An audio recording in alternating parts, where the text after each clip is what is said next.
आप सभी को जय मसीह की। आज परमेश्वर के वचन में आप सभी का स्वागत है। परमेश्वर पिता आज अपने वचनों के द्वारा आप सबको बहुत ऐसे आशीष को दे। पिता परमेश्वर अपने वचनों के द्वारा आपसे बोले और बातचीत करे। हम लोग जकरिया की पुस्तक को अध्ययन कर रहे हैं और हम 12वें अध्याय में जब पहुंचते हैं तो परमेश्वर भविष्य में यरूशलेम के छुटकारे के बारे में बताता है। और 12वें के 10वें पद में इस प्रकार से लिखा है, मैं दाऊद के घराने और यरूशलेम के निवासियों पर अपना अनुग्रह करने वाली और अपना प्रार्थना सिखाने वाली आत्मा उंडेलूंगा। तब वे मुझे ताकेंगे और जिसे उन्होंने भेदा और उसके लिए ऐसे रोएंगे जैसे इकलौते पुत्र के लिए रोते और पीटते हैं, और ऐसा भारी शोक करेंगे जैसे पहलौठे के लिए करते हैं। हमने 11वें अध्याय में देखा अनुग्रह और एकता की लाठी तो टूट गई, परंतु अब अनुग्रह करने वाली आत्मा और प्रार्थना सिखाने वाली आत्माएं परमेश्वर के लोगों के बीच में कार्य कर रही है। और हमने पिछले अध्याय में देखा कि किस प्रकार से यीशु मसीह से उस समय के लोग नाराज थे और बोल रहे मेरे उनके कारण बोलता बहुत अधीर हो गया, क्योंकि वो मुझसे क्या है नाराज थे, मुझसे घृणा कर रहे थे बोल के। और वहां यीशु मसीह ने अपने प्राण बलिदान के द्वारा वहां उस 1 महीने में 3 पदवी को यीशु मसीह ने खत्म किया और वो स्वयं हमारे राजाओं का राजा बनकर, हमारा न्यायी प्रभु बनकर, हमारी धार्मिकता बनकर, हमारा महायाजक बनकर, हमारे जीवन का सिद्ध करने वाला बनकर वो हमारे साथ है। और वो बोलते मैं जगत के अंत तक तुम्हारे साथ हूं। और वो अपने पवित्र आत्मा को अपने लोगों के जीवन में उंडेला। और इसीलिए इस वचन को हम लोग अगर रोमी 11 अध्याय को हम अध्ययन करते हैं तो इन सब बातों का खुलासा उसमें कर दिया गया है।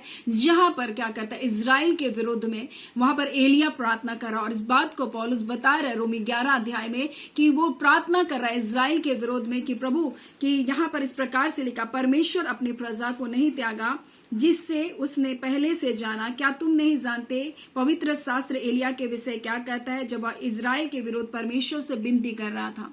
अब हो रहा था परमेश्वर उन्होंने भविष्यवक्ताओं को मार दिया, तेरी वेदियों को ढा दिया, मैं अकेला ही बच गया।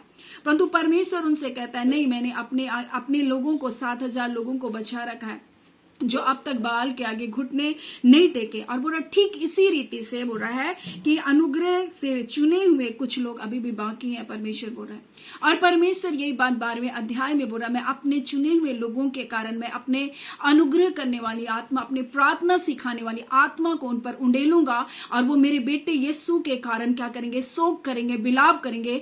जिन्होंने उसको छेदा उसके लिए वो छाती पीट कर इकलौते पुत्र के समान क्या करेंगे, विलाप करेंगे और वो अपने मन को फिराएंगे। उस समय परमेश्वर बोल रहा वो मेरे बेटे के कारण रोएंगे और पीटेंगे, क्योंकि मैं उन पर अपना अनुग्रह करने वाली आत्मा, अपने प्रार्थना सिखाने वाली आत्मा को उन पर उंडेलूंगा। और परमेश्वर बोला मैंने अनुग्रह की लाठी और एकता की लाठी तो तोड़ दिया था, परंतु परमेश्वर का वचन इस प्रकार से रोमी 11 अध्याय में लिखा, परमेश्वर अपनी प्रजा को नहीं त्यागा। और वैसे ही परमेश्वर अपनी प्रजा को पूरी रीति से कभी भी नहीं त्यागता। परमेश्वर अपने चुने हुए लोगों पर दया करता है, क्योंकि परमेश्वर का वचन रोमी 11 अध्याय में लिखा, परमेश्वर अपनी बुलाहट को लेकर के और उसके वरदान को लेकर, परमेश्वर की बुलाहट और परमेश्वर के वरदान अटल हैं। हो सकता है आपको परमेश्वर ने चुना होगा, हो सकता है परमेश्वर ने आपको बुलाया होगा, हो सकता है कुछ समय तक आपने अच्छा काम किया, लेकिन आज आप गिर गए हैं, आप अब रो रहे हैं और आपको लग रहा है परमेश्वर मुझ पर दया नहीं करेगा। परंतु ऐसा नहीं है, परमेश्वर दया करने वाला, अनुग्रह करने वाला परमेश्वर। और जिस प्रकार से उन्होंने अपने आप को कठोर कर दिया था और उसके कारण परमेश्वर बोल रहा है मैं उसके कारण अधीर हो गया, क्योंकि वो मेरे योजना को नहीं समझ सके। उन्होंने 3 चरवाई को इसलिए नाश किया क्योंकि वो मुंह देखा न्याय कर रहे थे, वो उचित काम नहीं कर रहे थे, उनके कारण मनुष्य का पूरा पूरा उद्धार नहीं हो रहा था। इसलिए यीशु मसीह को उसने हमारे लिए क्या क्या भेजा। परंतु उस समय उन लोगों ने नहीं जानने के कारण वो परमेश्वर से घृणा करने लगे, उसके बेटे यीशु से घृणा करने लगे। आज बोले इसलिए वो तो जब उन्होंने घृणा किया तब अन्य जातियों के लिए क्या उद्धार का मार्ग खुला। और यही बात 11वें अध्याय रोमी 11वें अध्याय के 11 में लिखा है, मैं कहता हूं क्या उन्होंने इसलिए ठोकर खाई कि गिर पड़े, क्या इस्राएलियों ने इसलिए ठोकर खाई कि गिर पड़े, कदापि नहीं, परंतु उनके गिरने के कारण अन्य जातियों को उद्धार मिला कि उन्हें क्या हो, जलन हो रहा है। और अन्य जातियों के लिए हमारे लिए दरवाजा खुला कि हम भी उस अनुग्रह के द्वारा उसके बेटे यीशु मसीह के कारण हम भी उद्धार को पा सके, हम भी अनंत जीवन को पा सके। इसलिए यदि उनका गिरना जगत के लिए धन तो उनकी घटी अन्य जातियों के लिए संपत्ति का कारण हुआ, तो उनकी भरपूरी से क्या कुछ नहीं होगा। यानी जब वो लोग भी यीशु मसीह को स्वीकार करेंगे, जब वो लोग भी यीशु मसीह को अपने उद्धारकर्ता करके स्वीकार करेंगे, तो उनकी उनकी भरपूरी और भी कितनी महान आशीषों को क्यों कर पृथ्वी बना लेके आएगी। और यही बात को परमेश्वर अपने लोगों से कहना चाहता है कि परमेश्वर दया करने वाला परमेश्वर, हालांकि परमेश्वर उनसे नाराज था, अनुग्रह की लाठी और एकता की लाठी, भाईचारे की लाठी को तोड़ दिया, परंतु परमेश्वर अंत के समय में उस पर अपने अनुग्रह करने वाली आत्मा और अपने प्रार्थना सिखाने वाली आत्माओं को उन पर उंडेल देगा, और परमेश्वर उनको अपने आत्मा की भरपूरी को देगा। और हर एक घराने के लोग अलग अलग, पुरुष अलग, स्त्रियां अलग, यीशु मसीह के लिए क्या करेंगे? विलाप करेगी। और यही बात जकरिया 12 अध्याय में इस प्रकार से लिखा है, और तब वे मुझे ताकेंगे और जिसे उन्होंने बेधा उसके लिए ऐसे रोएंगे जैसे इकलौते पुत्र के लिए रोते पीटते, और ऐसा भारी शोक करेंगे जैसे पहलौठे लिए करते। और उस समय यरूशलेम में इतना रोना पीटना होगा जैसा मगिदोन की तराई में और हद्रिमोन में हुआ था, और सारे देश में विलाप होगा। हर एक परिवार में अलग अलग, दाऊद के घराने का परिवार अलग, उनकी स्त्रियां अलग अलग, बोलते हैं नातान का परिवार, घराने के परिवार अलग, उनकी स्त्रियां अलग अलग, लेवी के घराने के परिवार अलग और उनकी स्त्रियां अलग अलग, सिमोनियों का परिवार अलग और उनकी स्त्रियां अलग अलग, और जितने परिवार रह गए हर एक परिवार अलग अलग और स्त्रियां अलग अलग यीशु मसीह के लिए क्या करेंगे? विलाप करेंगे, हर एक पश्चाताप को करेंगे। इस बात को बताया जा रहा है। और ये इसीलिए आज अन्य जातियों के लिए परमेश्वर कहना चाहता है, हम जो यीशु मसीह पर विश्वास करने के द्वारा हम भी इस उद्धार के भागीदारी हुए, हम भी अनंत जीवन के भागीदारी हुए, परमेश्वर का वचन हमसे भी कहना चाहता है। इसलिए परमेश्वर की कृपा और कड़ाई को देख, जो गिर गए उन पर कड़ाई, परंतु तुझ पर कृपा, इसलिए उसमें बना रहे, नहीं तो तू भी काट डाला जाएगा। यानी हमें बताया जा रहा है उनके गिरने के कारण हमको क्या है, हम जो जंगली लोग थे, हम जंगली दाखलताओं के समान थे, हमको उत्तम जलपाई में क्या क्या साटा गया। और इसलिए बोल रहे, तू उसकी कृपा को पहचान, उसकी दया को पहचान, अनुग्रह के समय को पहचान। ये वक्त तुझे दिया गया मन फिराने का, तुझ पर कृपा हुआ, क्योंकि जब उसने अपने लोगों को जो उसके लिए उसके प्रति विरोध में गए उन पर कड़ाई कर दिया परमेश्वर, उनको काट डाला परमेश्वर, तो तुझे भी क्यों कर वो नहीं काट सकता। वो तो वास्तविक डालियां थी, और जब वो काटी गई थी तब तू क्यों नहीं काटा जा सकता? तू भी काटा जा सकता है। इसलिए बोलो, उसकी कृपा को तू क्या कर और उसकी कड़ाई को तू देख, और जो गिर गए उन पर कड़ाई, परंतु तुझ पर कृपा, यदि तुझ में बना ना रहे तो तू भी काट डाला जाएगा। और वे भी यदि आप विश्वास में ना रहे तो साटे जाएंगे, क्योंकि परमेश्वर उन्हें फिर से साट सकता है। और यदि तू उस जैतून से जो स्वभाव से जंगली है काटा गया, तो स्वभाव के विरुद्ध अच्छे जैतून से साटा गया, तो ये जो स्वाभाविक डालियां हैं अपने ही जैतून में क्यों ना साटे जाएं। और यही 12 अध्याय में परमेश्वर उनको फिर से लेकर आ रहा है। वो जो परमेश्वर ने उनके लिए अनुग्रह और एकता की लाठी को तोड़ दिया था, परमेश्वर से जो क्रोधित होने के कारण परमेश्वर उनको ऐसे चरवाहे के वश में कर दिया था, जो उनके घाव पर मरहम पट्टी नहीं लगा रहा था, जो वो घायल थे, परमेश्वर उनको उनके वश में छोड़ दिया।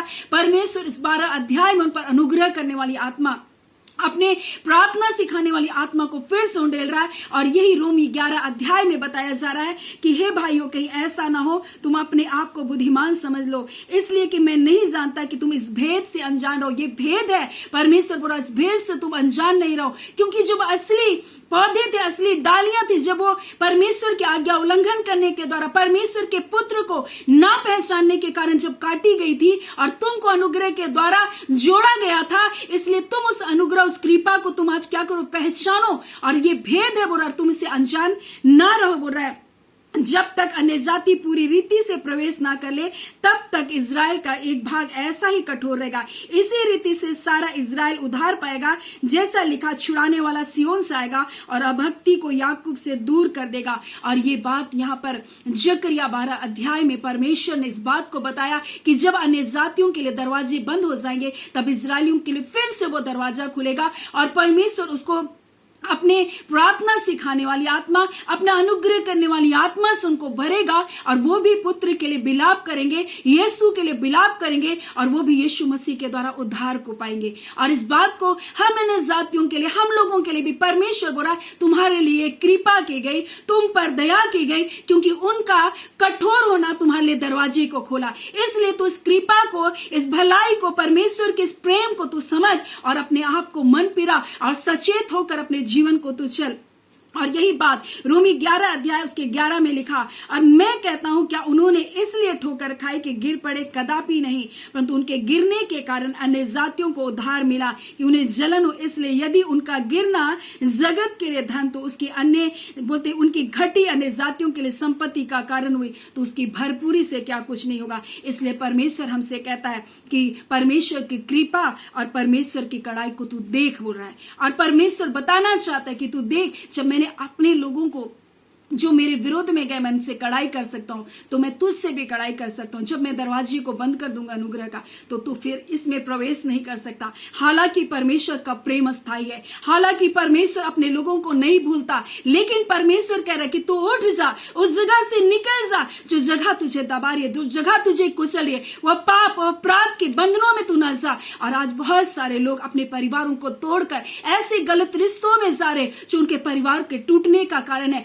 और ये बड़ा भेद है कि परमेश्वर ने स्त्री और पुरुष को जोड़ा, इसलिए वो दो नहीं परंतु एक तन है करके परमेश्वर ने कहता है। और जब एक पुरुष अपनी स्त्री को छोड़कर किसी और के साथ संबंध को बनाता है, किसी और के साथ रिश्ते को जोड़ता है, वो क्या करता है, एक देह को दो भाग में क्या करता है, बांटता है। और ये बहुत कठिन होता है उनके लिए अलग होना, लेकिन वो इस बात को ना जानने के कारण अपने जीवन में दंड को लेकर आते हैं, अपने परिवार में वो दंड को लेकर आते हैं। स्त्रियां इस बात को लेकर अपने परिवार में दंड को लेकर आती है। और परमेश्वर बता रहा है कि तू जंगली दाखलता था, लेकिन जब तू फलवन दाखलता, अच्छी जलपाई के साथ जब तू जोड़ा गया, अपने उस बात की कीमत को तू समझ और संसार में अपने जीवन को ना व्यतीत कर, उन पापों से अपने मन को फिरा। परमेश्वर की कृपा को तू देख, उसकी कड़ाई को भी तू देख।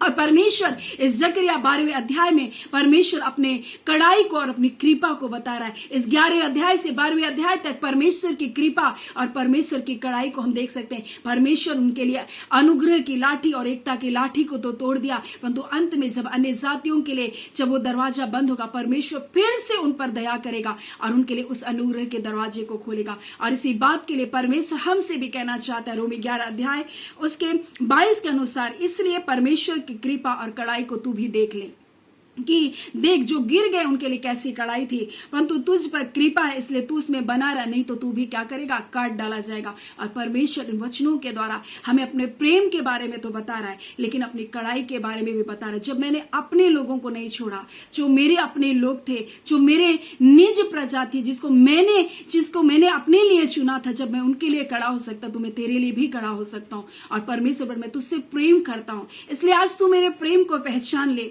और मेरे पास लौटा, उन पापों से तौबा करके लौटा। नहीं तो जब मैं तेरे विरोध में खड़ा हो जाऊंगा तो मैं भी तुझको अपने से क्या करूंगा, अलग कर लूंगा, और मेरे बिना फिर तुम कुछ भी नहीं कर सकते। सो परमेश्वर पिता इन वचनों के द्वारा आप सबको बहुत ऐसे आशीष को दे। आमीन। आइए हम प्रार्थना करेंगे।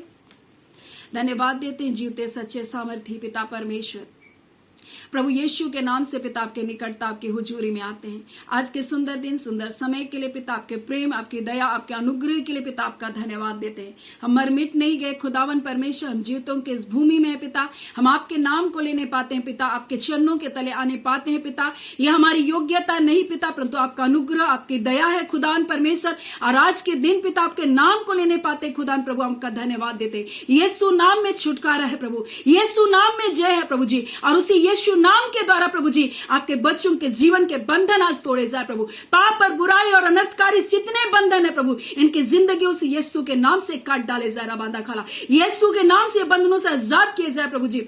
पिता हम प्रार्थना करते जितने रोग दुख बीमारी में हॉस्पिटलों में यीशु के नाम से चंगाई को पाए पिता, जितने परमेश्वर परिवार में अनबन है, गलत संबंध है, यीशु के नाम से ऐसे संबंध के टूटने पाए यीशु के नाम से पिता। परिवारों में एकता हो, मेल मिलाप हो पिता, पवित्रता ही हो प्रभु जी। हर प्रकार की अशुद्धता, हर प्रकार का धर्म पिता इनके जीवन से निकल बाहर होने पाए खुदावन परमेश्वर। जितने निराश है, दुखी है प्रभु, बेचैन है खुदा, यीशु की शांति आपके जीवन में आने पाए, यीशु के आनंद आपके जीवन में आने पाए खुदा। अपने हर से अपने आनंद से प्रभु अपने लोगों को परिपूर्ण करें पिता। आपके लोग परमेश्वर पिता, जितने लोग प्रभु कोर्ट केस से होकर जा रहे प्रभु, जमीनों के विवाद है खुदावन और प्रशासन कुछ भी नहीं कर रहा प्रभु, आज हम उनके लिए प्रार्थना करते प्रभु जी। आपका अनुग्रह करने वाली आत्मा परमेश्वर, आपका सामर्थी आत्मा प्रभु जी आपके बच्चों की अगुवाई करे प्रभु। और जैसे प्रभु जी आपने अपने लोगों को परमेश्वर पिता, हाँ पिता, आग जैसी मसाल बनाकर प्रभु अपने शत्रुओं के आगे खड़ा किया, वैसे खुदान प्रभु जी आप पिता जलते हुए मसाल के समान खुदान अपने शत्रुओं के आगे अपने लोगों को खड़ा करे। आज के वचन के अनुसार अपने लोगों को पिता आप उज्जवल भविष्य को दे पिता परमेश्वर। अपने प्रार्थना सिखाने वाली आत्मा, अपने अनुग्रह करने वाली आत्मा को उंडेल दीजिए खुदा प्रभु। हम आपका धन्यवाद करते, अब जय छुटकारे को दे रहे पिता, अपने लोगों पर अनुग्रह कर रहे पिता, आपका धन्यवाद। हम सारी आदर महिमा केवल और केवल आपको देते हुए प्रार्थना हम यीशु के नाम से मांगते, दया सुने अनुग्रह से ग्रहण कर लीजिएगा, आमीन। परमेश्वर पिता आप सबको बहुत ऐसे आशीष को दे, आमीन।